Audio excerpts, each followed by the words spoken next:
Gene, I have a question for you. Go ahead. This is from Stressed Potato on YouTube. Let's Stressed Potato. During closing arguments, why hadn't Johnny's lawyers play Amber's testimony from yesterday, admitting to writing the op-ed about Johnny for the jury? You know, I don't know why they didn't do that. I think that's a very good point to counter the argument that was coming out from Mr. Rottenborn, that article really was a global comment about domestic abuse, and it really wasn't designed to affect his reputation, because that's what they got to show. It was designed to hurt and harm Johnny Depp. I don't know why they didn't play that. That's a very good question. Yeah, because a lot of our viewers were saying that was a little bit of a slip-up from Amber Heard. And talking about again, we are going to take all your questions this hour, but to give you a sense of what you might have missed, here's a portion of Johnny Depp's his closing argument from earlier this morning. Take a look. The mountain of evidence that Mr. Depp abused Ms. Heard is simply not there. What we have is a mountain of unproven allegations that are wild, over the top, and implausible. And you can't pick and choose which of these wild allegations to believe and which ones to disregard. You either believe all of it or none of it. Either Mr. Depp sexually assaulted Ms. Heard with a bottle in Australia, or Ms. Heard got up on that stand in front of all of you and made up that horrific tale of abuse. Either she's a victim of truly horrific abuse, or she is a woman who is willing to say absolutely anything. It is disturbing to think that Ms. Heard would make up the horrific tales of abuse that she testified to in this courtroom. But this case doesn't come down to whether you believe Ms. Heard or you believe Mr. Depp. This case comes down to whether you believe Ms. Heard or you believe Mr. Depp, Christy Dombrowski, Sean Bett, Malcolm Connolly, Travis McGivern, Starling Jenkins, Keenan Wyatt, Dr. Kipper, nurses Debbie Lloyd and Aaron Filati, Tara Roberts, Ben King, Kate James, Kate Moss, Dr. Colber, Morgan Knight, Morgan Tremaine, Officers Melissa Sines, Officers Tyler Haddon, Officer William Gatlin, and Beverly Leonard. What Ms. Heard testified to in this courtroom is the story of far too many women.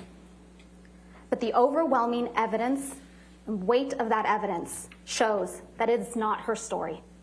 It's not Ms. Heard's story. Okay, a powerful moment there from Camille Vasquez saying you have to believe that Amber Heard is telling the truth and everyone else is not telling the truth.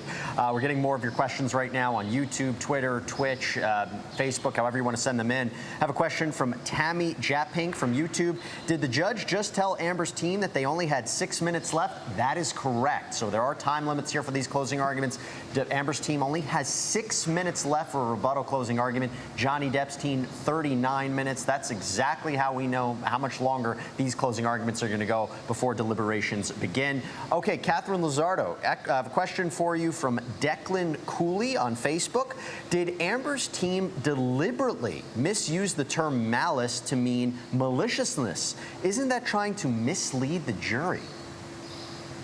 Exactly. I caught on that, and we were talking about that during the break, that when Ellen Redehoff actually used malice to show sinister, that's not what actual malice is in this case, because we're talking about defamation. Remember that Johnny Depp and Amber Heard are public figures. That's why the element of actual malice is included in the jury instructions. But actual malice means that you made the statement false, and knowing that it's so false and with such reckless disregard that it's tantamount to willful disregard of truth. But when she used it in her closing, she said, you know, that Waldman, when he threw the paper at Amber Heard, that's malice, that's sinister. That's not what malice is. And you can see Camille and Ben Chu talking and trying to figure out, are we going to object here or not? Maybe we'll hear that in the rebuttal.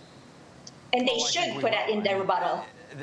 They really should. That's such an important term. That's really the whole case. That's why when we talk about defamation, that actual malice standard is so important for the jury to understand the definition, and it's a really high definition. It's a really high standard.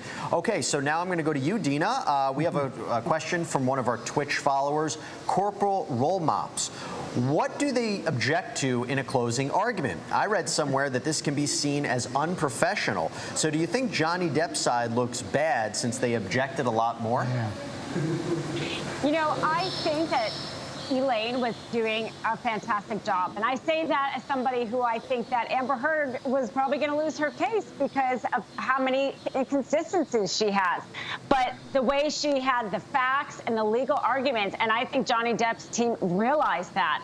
And they were trying to make sure that if she said anything, it was, you know, really held to a high standard. But that could have really backfired because the jury wants to hear this. This is their last chance to kind of hear an uninterrupted version of events, and it makes it look like they have to. It looks a little bit desperate, I think, the number of times they objected to her. Yeah, and I'll tell you what, Gene, I'll throw another question. Sure. One of our followers from Mexico, this is somebody who tweeted us. This is from @AmazingAndy. Amazing Andy. I thought you couldn't object on closing arguments. Why did Johnny Depp's attorneys do it? Ola from Mexico. I was just in Mazatlan. There's two reasons why you object. One, the attorney for the other side is misstating the law.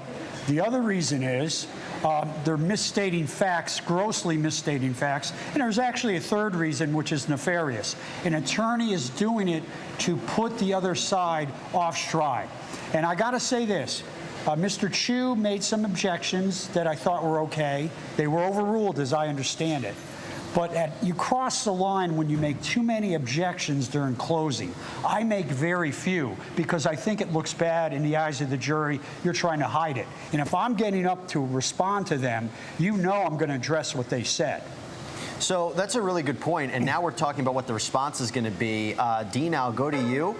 We have somebody from Twitch. It's Amia2837. Do you think Team Amber can actually do something with that 6 minutes that they have left over in the rebuttal? I don't think they can push anything out. Johnny Depp's team was smart with how they arranged their time. And time has been such a big issue this whole case, and how ironic it might be if it comes down to strategy of literally just time. I mean, like I said, I think that Elaine did a really strong, closing, the initial part of it. So we'll see. I think it is going to hurt them that they only have 6 minutes. They're going to have to be really strategic on which points, and there's a lot of points to rebut. And we're seeing reporting from, I guess, the camera that Elaine Bredehoff might have been surprised by how much time they actually have left. Maybe they didn't actually strategize the right way there. Okay, Catherine Lizardo. This is from @Tweak on Twitch. This is actually from Twitter. Why do you think Heard has what seems like an impulse with staring, posing to the camera? And have you ever seen anything similar in other cases? I've never seen someone stare with so much hatred and disdain. Also, what do you think of her denying smirking and laughing in her last testimony? Yes, so we tell our clients to go ahead and make sure you make contact, right? But you can only do that to a certain extent without looking weird or nefarious or looking like you're smirking, which is what's happening here. I think you have to do that authentically, and it's not coming across authentic when she does that. And when she says she's not smirking, unfortunately, we see something like that on the air, and it's our interpretation of what it's going to look like or what we think she's doing. And it does look like smirking, or maybe that's her nervous way of showing her emotion. As we see, Johnny Depp sometimes would smirk or laugh too, but we see on the stand that when a very crucial fact that is emotional or hard to digest comes up, that he has a tendency to smile or smirk, and that's their tendency.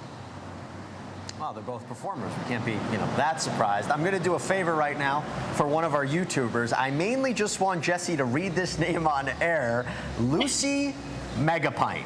Are we surprised? Lucy Megapint, we knew where that came from. But Lucy does have a question. Are we on lunch or are we in deliberations? We are in lunch. There's still a rebuttal closing arguments. We're not quite in the deliberation phase yet. So, Gene, I go to you now. This is another question that we have. It's an interesting one. This is from Mira Knoll on YouTube. Are the juries allowed to talk publicly if they want to? I don't know the official ruling yet on what's going to happen afterwards, but assuming they are allowed to speak publicly, do you think that they should? All right, let me do the second question first. I don't think they should in a high-profile case like this.